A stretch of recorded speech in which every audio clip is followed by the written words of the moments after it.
provide two main strategies: principal protection, and then you can accumulate money without worrying about any loss, and then guaranteed income. Again, you can generate a guaranteed stream of income. So let's take a look at it. Principal protection.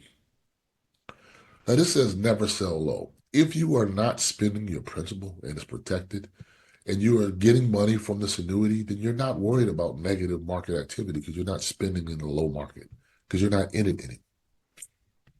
And this really comes in handy during the required minimum distribution phase of your life, the RMDs. Now, if you're a federal employee and you have a thrift savings plan, or if you're a civilian employee and you have a 401k, you should know that both of those assets, including IRAs, to be honest, when you get to RMDs, they're going to require you to take money out of those assets, whether you need the money or not, which could really put you in a bind, especially if you're in the TSP. Why? Here's someone that left $500,000 in their thrift savings plan.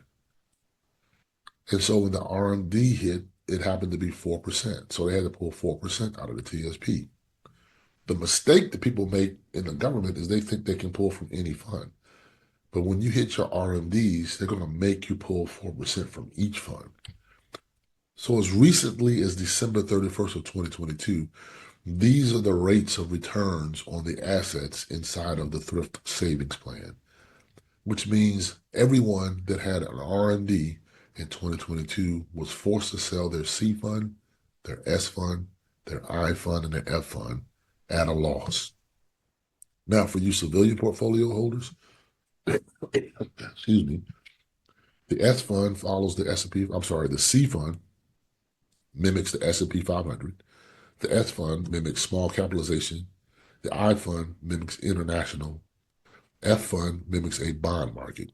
So if you have your money in those assets, you're not in the government, and you had RMD, you too were forced to sell your assets low unless you could control where they're coming from.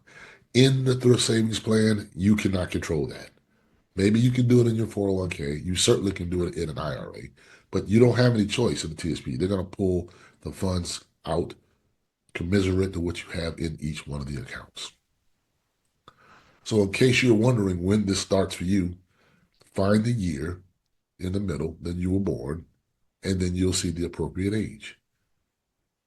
Now, what does it look like? Well, take a look at this graph. The blue ocean back there, if you will, is your TSP or 401k or IRA. The orange graph that you see ever growing is the required minimum distribution percentage. What do I mean? Well, we all will be taking RMDs at age 75, according to the chart I just showed you.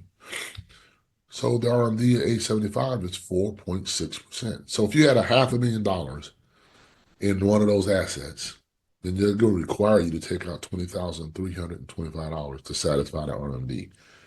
Now, the trouble is this. Every year, that percentage goes up. So it might start at 4.6 today at age 75, but at age 85, it's at 6.25. So now you're pulling out 32.5, and it's 100% taxable. It does that every single year. So what am I telling you? If you leave your money in a position where you have no ability to control the outflow of taxes, it's going to cause you some pain, and you're going to lose some money in excess taxation simply because of RMDs. My name is Lamont Baxter. We're here at the Mid-Atlantic chapter of the Society for Financial Awareness.